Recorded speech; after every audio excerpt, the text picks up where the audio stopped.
August 7, 1943. The scalding Sicilian sun beat down on the ancient stone of Troina. Inside the captured town, Major General Terry Allen sat in a daze, the weight of 6 days of brutal, house-to-house combat pressing on his shoulders. His 1st Infantry Division, the famed Big Red One, had just bludgeoned the Hermann Göring Panzer Division into submission, seizing a fortress the Germans thought impregnable.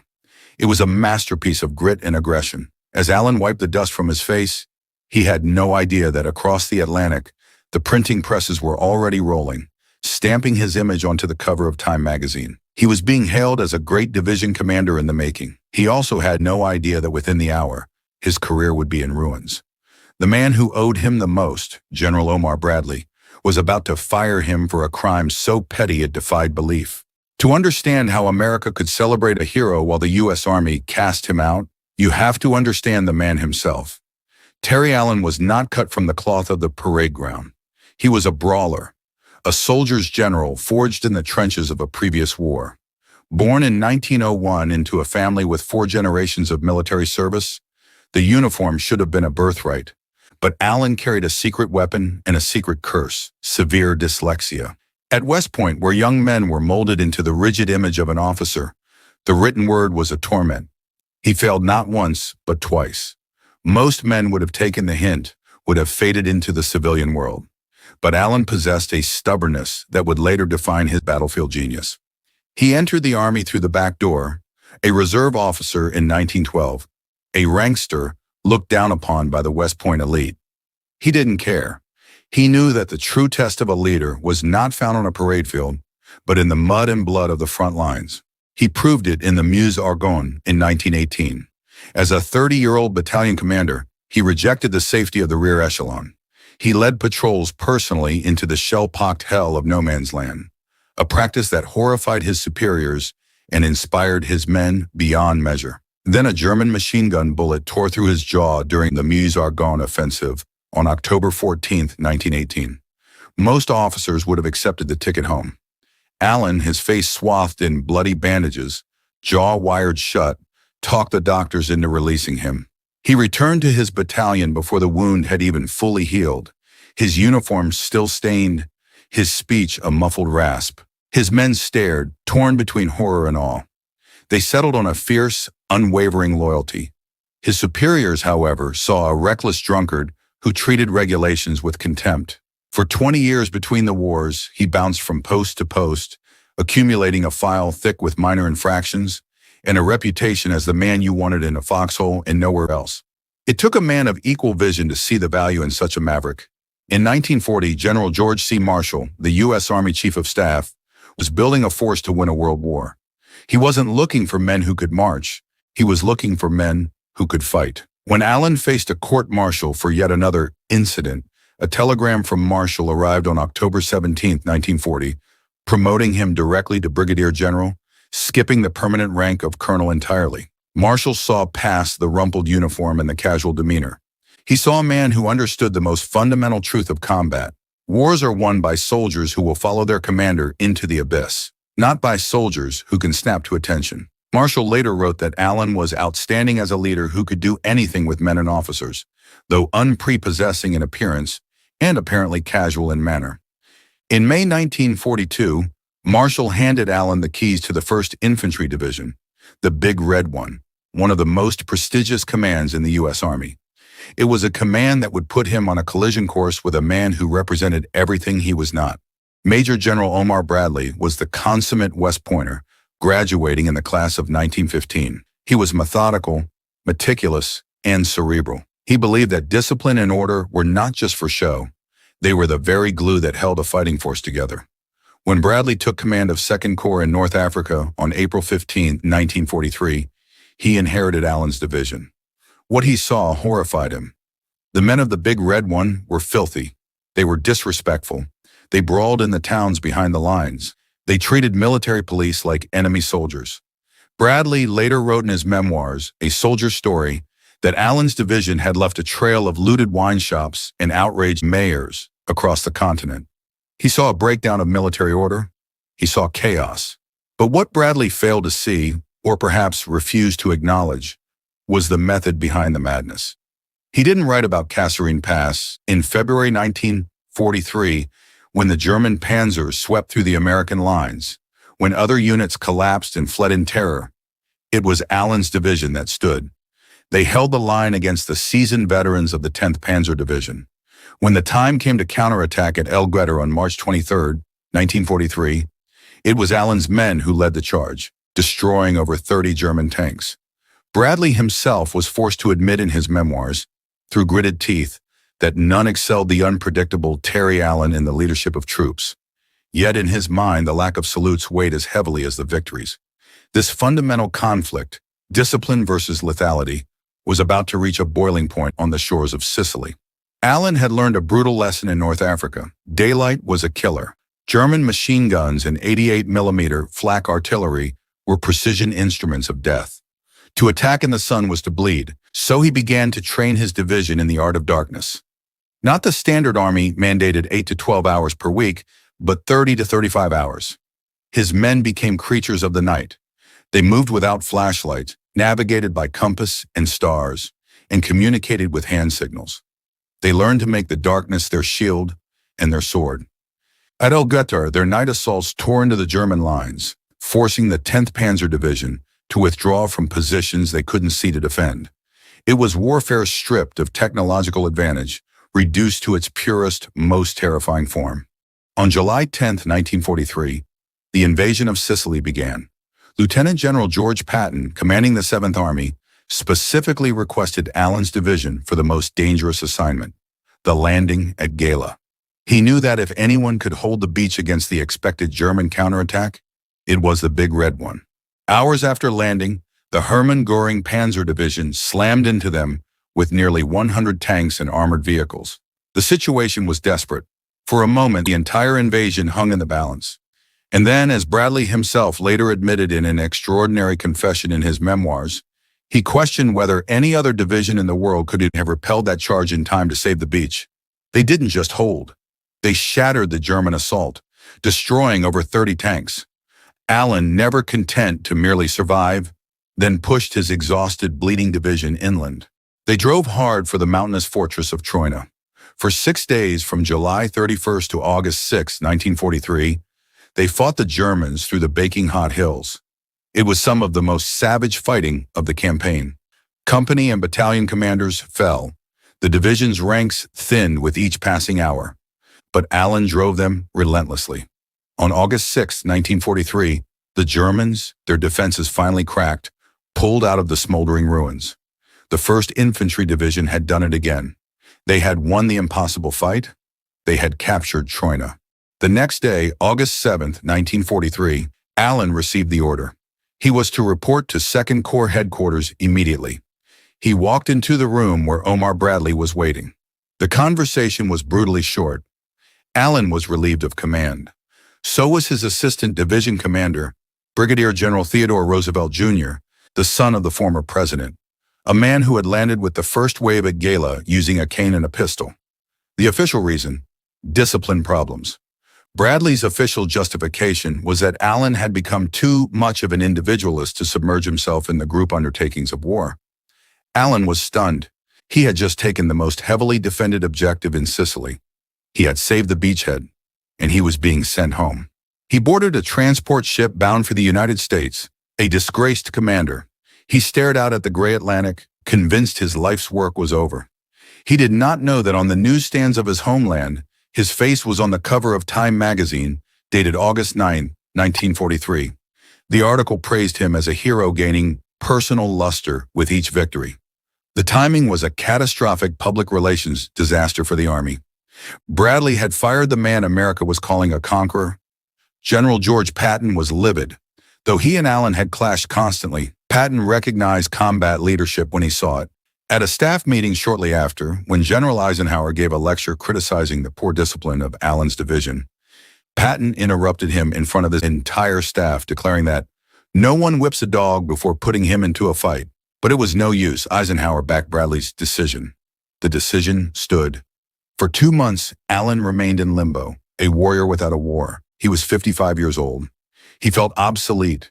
He felt discarded by the very institution he had given his life to.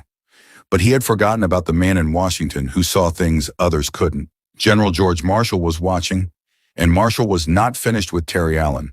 He saw Bradley's decision not as a necessary correction, but as a potential waste of a uniquely talented weapon.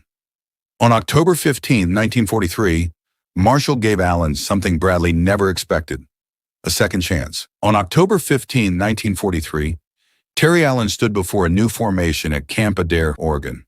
These were not the hardened veterans of the Big Red One. They were green draftees, recent enlistees, boys who had never heard a shot fired in anger. They were the 104th Infantry Division, the Timberwolves. It was a division without a history, without a reputation. To most, it was a consolation prize, a backwater assignment for a fallen general. But Allen saw raw material. He saw an empty canvas, and he saw a chance for redemption. He immediately reinstated the brutal, nocturnal training regimen he had perfected. While other divisions trained 8 to 12 hours per week in daylight, the Timberwolves trained 30 to 35 hours in darkness. They learned to move without flashlights, to navigate by the stars, to communicate with hand signals, to kill with bayonets and knives in silence. They rehearsed attacks until every soldier knew exactly where to be without being told. The motto became, "Nothing in hell must stop the Timberwolves," and Allen drove them towards that impossible standard with a personal fury. Every successful night march, every flawless mock assault, was a silent rebuke to the superiors who said he was undisciplined. By August 1944, the Timberwolves were a blade honed to a razor's edge, ready to be unleashed on Europe. They landed in France in late summer and entered combat in the Netherlands on October 23, 1944. They attacked immediately, and they attacked at night. In 5 days, through flooded terrain that had stalled other units, the Timberwolves advanced 15 miles. Even the legendary Field Marshal Bernard Montgomery sent his congratulations. Then they hit the Siegfried Line, Germany's famed Western defense. Concrete pillboxes, dragon's teeth tank traps, and interlocking fields of fire. Other divisions had bled themselves white against these defenses. The Timberwolves waited for darkness. Then they struck. Stolberg fell on November 10, 1944. Eschweiler fell on November 19, 1944. Inden fell on December 2, 1944. One after another, the fortified towns were taken in silent, terrifying night assaults. The Germans, bewildered and demoralized by an enemy they couldn't see, began to call them the Night Fighters. Captured soldiers from the 12th Volksgrenadier Division complained that fighting them was unfair. The normal rules of war no longer applied. On the night of March 22, 1945, near the town of Honnef, the Timberwolves launched their assault across the Rhine. They didn't wait for a massive artillery barrage to signal their intent. They simply melted into the darkness. Engineers paddled silently across the swift current in rubber boats, while infantrymen crouched low, their weapons wrapped to prevent clanking. The Germans on the opposite bank, peering into the moonless night, saw nothing. They heard nothing. Then the first wave of Timberwolves were upon them. Knives and bayonets did their work before a single shot was fired. Within hours, the 104th Division had established a firm bridgehead across the Rhine, tearing a gaping hole in the German defensive line. Once across, there was no stopping them. Allen unleashed his division in a relentless pursuit. They didn't stop to consolidate. They didn't pause to admire their conquests. They flowed like water through the crumbling German defenses, always moving, always attacking, always at night. Their objective was the Elbe River, the designated meeting point with the Soviet Red Army advancing from the east. The race was on, and the Timberwolves were running faster than anyone. Town after town fell in rapid succession, their German garrisons waking up to find American soldiers in their midst. Then, on April 11, 1945, the relentless advance ground to a halt. Not because of German resistance, but because of what the Timberwolves found in the vicinity of the city of Nordhausen. The lead elements crested a hill and were hit by a smell. It was a thick, sweet, horrifying stench of decay that clung to the back of the throat. Below them lay a complex of tunnels and barracks. It was a concentration camp, a subcamp of the infamous Mittelbau-Dora. The SS had fled days earlier, but they had left their work behind. The sight that greeted the 104th Infantry Division would haunt them for the rest of their lives. Over 3,000 corpses lay sprawled across the ground, emaciated, skeletal figures in striped prison uniforms. their bodies bearing the marks of starvation and brutal treatment. They lay in heaps, in rows, wherever they had fallen in the final days. In the massive underground tunnels carved into the mountain, they found more horrors. The prisoners, mostly political dissidents, Jews, and Soviet POWs, had been used as slave labor to build V-2 rockets. They worked 18-hour shifts in dank, airless caverns, lit only by dim electric lights, fed on thin soup and a scrap of bread. They were literally worked to death. Those who could no longer work were simply left to die. For 6 months, the Timberwolves had owned the night. They had used darkness as a weapon, a shield, a tool of war. They had become masters of the shadows. But in the tunnels of Nordhausen, they stared into a different kind of darkness. It was not the absence of light.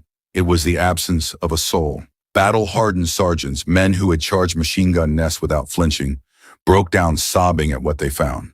Men who had killed Germans without a second thought now stood in mute horror. Allen's training had prepared them for every conceivable military eventuality, but nothing could have prepared them for the evidence of systematic, industrial-scale murder.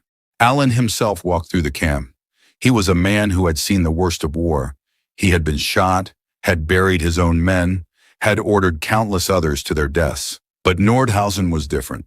This wasn't combat, this was butchery.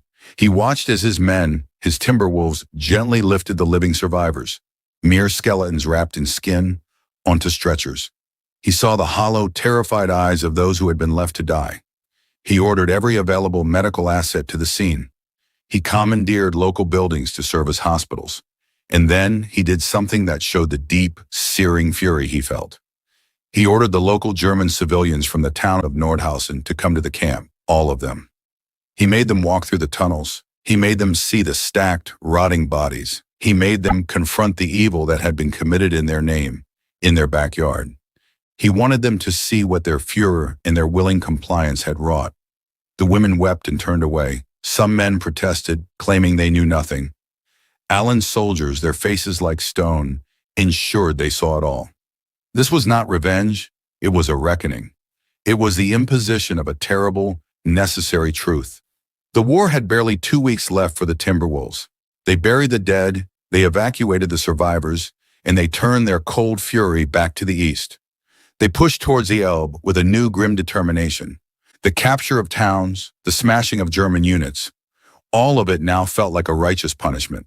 On April 26, 1945, the 104th Division reached the Elbe River near the town of Torgau.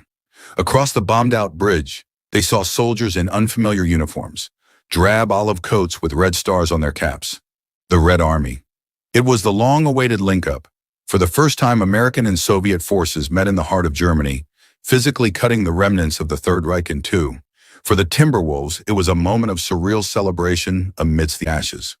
They exchanged cigarettes for vodka, shared rations, and posed for photographs. They had done it. They had fought their way from the beaches of France, through the flooded fields of Holland, past the fortifications of the Siegfried Line, across the Rhine, and all the way to the Elbe. They had been in combat for 195 consecutive days, a staggering feat of endurance. They had never lost a battle. They had never yielded an inch of ground to a counterattack. They had never failed to take an objective. The division that had been handed to a disgraced general as a consolation prize, a collection of green draftees from the Pacific Northwest, had become one of the most feared and effective fighting units in the European theater. The nickname the Germans had given them, the Night Fighters, was a badge of honor. Prisoners from the 3rd Panzergrenadier Division consistently rated the 104th among the American divisions they least wanted to face in combat. They had mastered a form of warfare that negated German tactical superiority.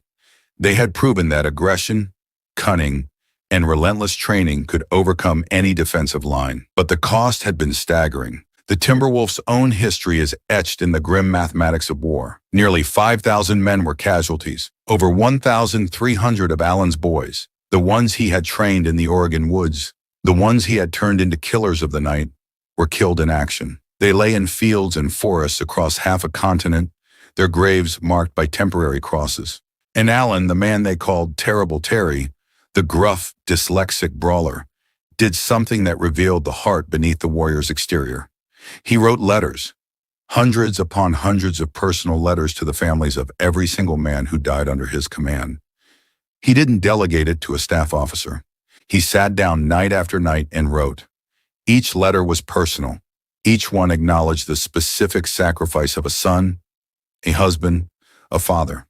He told them what their boy had done, how he had fought, how he had fallen. He shared their grief, carrying the weight of over 1,300 lost souls on his own shoulders. The war in Europe ended on May 8, 1945.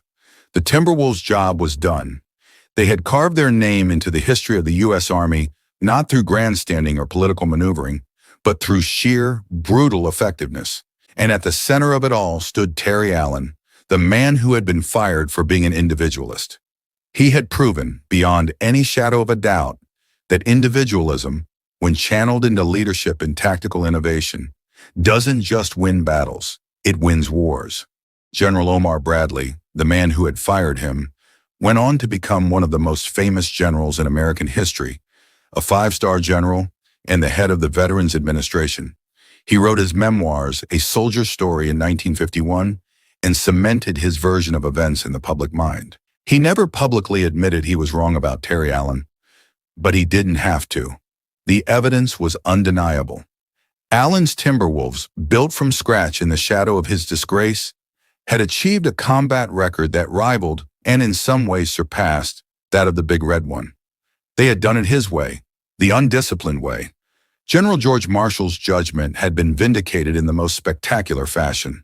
He had seen past the rumpled uniform and the casual manner to the core of the man, a leader who could inspire men to achieve the impossible.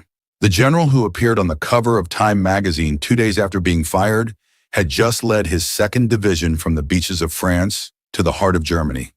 The troublemaker who failed out of West Point twice had built the most feared night fighting unit in the European theater. He had taken Bradley's condemnation, that he was too much of an individualist for coalition warfare, and turned it into the very reason for his success. Major General Terry Allen died on September 12, 1969, at the age of 68 in El Paso, Texas. He is buried at Fort Bliss National Cemetery, but the legacy of the Timberwolves, the night fighters, lives on. It lives on in the tactics still studied at military academies, in the stories passed down through generations of infantrymen, and in the silent cemeteries across Europe where over 1,300 of his boys rest. He proved that the bond between a commander and his men is more powerful than any parade ground discipline. He proved that the darkness could be a friend, and he proved that sometimes the very qualities that get a man fired are the ones that make him a legend. What do you think? Was General Omar Bradley right to prioritize discipline over General Terry Allen's unorthodox but highly effective leadership style? Or did his fixation on regulations nearly cost the U.S. Army one of its greatest combat commanders? Let me know in the comments below, and don't forget to subscribe and hit the notification bell.